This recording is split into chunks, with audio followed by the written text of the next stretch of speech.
In this video, you will learn the signs that you have weak personal boundaries with men and how to fix them. So if you find yourself frequently disappointed and hurt in your relationships and you want some skills to turn things around, then this is the video for you. Don't go anywhere because we're starting right now.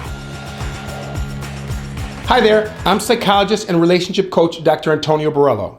This channel is all about helping you build great relationships so you can grow happy together. So hit subscribe, join our community, and make your love life the best part of your life. On to boundaries. Personal boundaries are the lines and the limits that we draw for ourselves that separates us from others physically, emotionally, and psychologically. Boundaries are how we define what is okay and what is not okay in all aspects of interacting with others in our relationships. Although we all have boundaries that are like invisible little circles that surround us, we usually don't think about them unless and until someone gets too close to us. For example, if a stranger begins encroaching on our personal space, we quickly become aware of our boundary because it becomes immediately uncomfortable. You can turn right here, and then you go up the big stairs, and it's going to be the building to the right. Okay. Okay. Well, do you need a student ID? And we don't keep the same boundaries for everyone because we experience different levels of comfort and limits based on who we are interacting with. For example, we maintain a comfortable personal space of 3 to 4 feet when interacting with our coworkers, but that comfortable space shrinks to about 2 to 3 feet for close friends, and it practically disappears when we're with our lover. And just like physical boundaries, we also have emotional and relational boundaries that are most relevant to romantic relationships. These boundaries are the standards and expectations that we have for our relationships. They define what we agree and disagree with.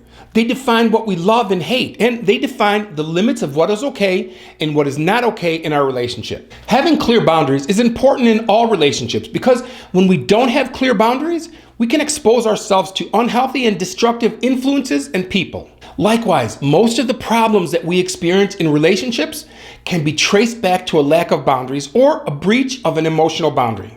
For example, if you're interacting with a partner and something that they say or do makes you feel uncomfortable or hurt, it's most likely because they've crossed a boundary. And how you handle a boundary violation ultimately determines if your relationship is healthy or if it is to become toxic. Now, before I explain how to set and enforce healthy boundaries in your relationships, listen to the signs of weak boundaries and see how many of them resonate with you. Number 1. You always put your partner's needs first and try to make your partner happy at all costs. This can be extremely draining and can lead to resentment over time if they don't do the same. Number 2, you rarely say no to anything your boyfriend wants to do. This usually means that you're not comfortable asserting your own needs and instead you just go with whatever your partner wants.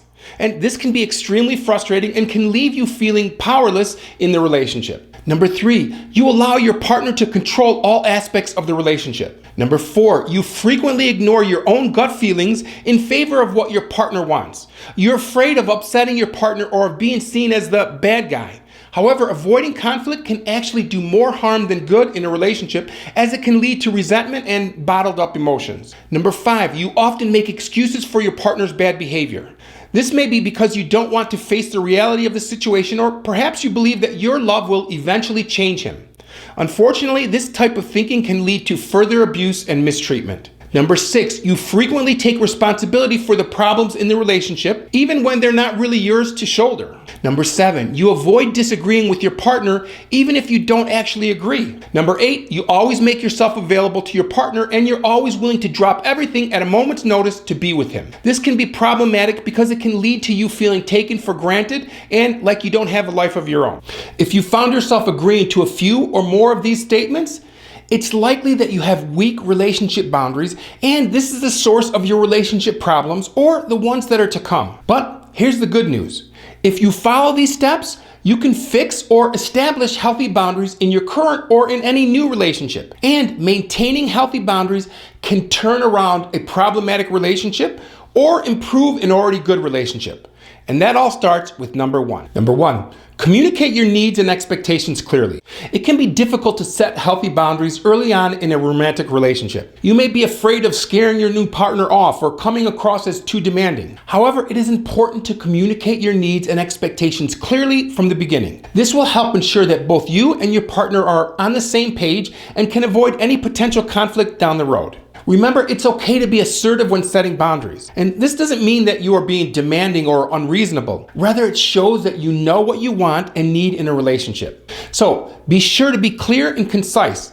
Explain what you're comfortable with and what you're not comfortable with. For example, you might say something like, I'm comfortable with cuddling and kissing, but I don't want to have sex yet. Also, you might not always know that you need to set a boundary until after one has been crossed. And when that happens, it's important to communicate your boundary as soon as possible to prevent it from happening again. Let me give you an example.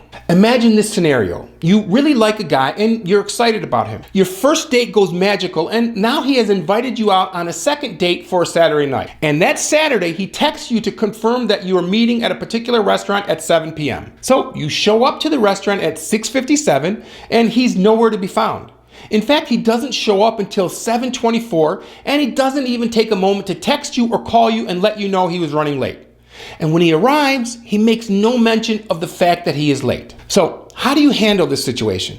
He shows up 25 minutes late and doesn't take the time to text you and let you know. Take a moment and think about what you would do. Now, if you're anything like me, you're probably feeling disappointed and maybe even disrespected because he didn't let you know. But this is the perfect opportunity to set a boundary and have a conversation explaining that it's not okay to leave you hanging like that. The problem? Too many people would rather compromise their standards and not mention it because they really like the guy and are afraid to cause any friction. I mean, they want him to like them, and so they worry about sounding disagreeable or demanding. And that might cause him to like them less, right?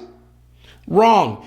If you don't address it, he's not going to respect you the same way that he would if you did. If you don't address it, it's telling him that it's okay to be late and not have to even call you or let you know that he's running late. So it fosters this same problem to happen again.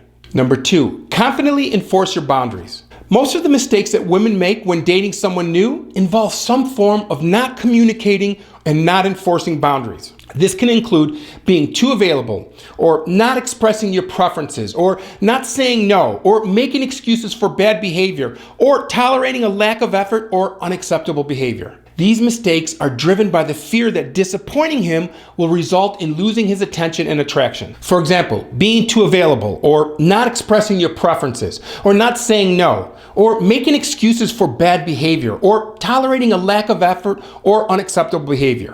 These mistakes are driven by the fear that disappointing him will result in losing his attention and attraction. So for example, a woman might not complain when he doesn't follow through or keep plans or call when he says he will. She just tolerates what he does without complaining and fails to enforce her boundaries and expectations about the relationship. Instead, she makes excuses for him because she really wants him, or she really believes he's a great catch because of his handsomeness or his status or his wealth or the chemistry she feels or the promises he's made to her. And ultimately, these mistakes turn him off because they make her look desperate or insecure and just not attractive. So the first step of enforcing your boundaries with confidence means that you actually have standards of how you expect to be treated if he's going to date you. And if he doesn't meet those expectations, you have no problem or hesitation withdrawing from him and ultimately moving on, regardless of how great of a catch you think he is. That means you stick to your guns and refuse to settle for dating situations that are good for him,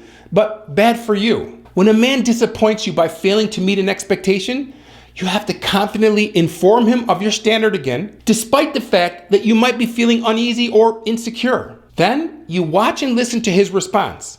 If he validates your feelings and apologizes and offers a resolution, you can give him another chance. But if he denies or deflects or in any way invalidates your feelings, you put your self-respect above your feelings and you withdraw yourself because you value your dignity more than his attention and will not waste your time and affection on a man who doesn't recognize and appreciate your worth. And you do that because you value your self-respect and dignity more than you value being liked by him or by any man. Look, I know it can be difficult to keep your standards high when you really like a person. It's like everything goes out the window. But I promise you, when you compromise your standards, you're always going to get less than you need and less than you deserve. You're setting the bar too low. You're setting your parameters low and you're letting him know that it's okay to treat you that way. And even worse, compromising your values also increases the possibility of entering into unhealthy relationships or situations. And let me tell you why. Because when you compromise your standards, You're simply pushing the conflict and the problem further into the future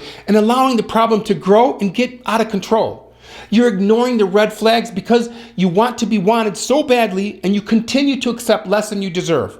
And that's exactly what you're fostering. You're fostering less than you deserve. So if a man isn't meeting your standards, if a man isn't treating you right, if a man isn't meeting your needs, well, arguing with him or complaining to him or pleading with him is not going to bring him to change. That's just not going to work. What does work? Action. You need to be walking away. When he knows that you aren't willing to settle, that you aren't going to tolerate behaviors or actions of his that you don't agree with or that don't meet your standards, he's going to respect you and step up to the challenge and meet your standards. He's going to appreciate your self-respect, and your value in his eyes goes way up. But he will only experience this if he knows that you are willing and able to walk away from something that isn't right for you. So the secret to getting what you want from your relationship depends on having realistic expectations and setting healthy boundaries and not compromising your values and standards because you're afraid of losing someone. Because if you do, you will never get what you want or deserve from your relationship. Now, if you've enjoyed this topic, I can go into it in more detail in a future video. So in the comment section, please share your thoughts and let me know what types of videos you'd like me to make. And this is a very similar video that goes deeper into setting standards and expectations. So you can click here to watch that now, or click here to watch a video that YouTube thinks that you'll like. I'll see you in the next video.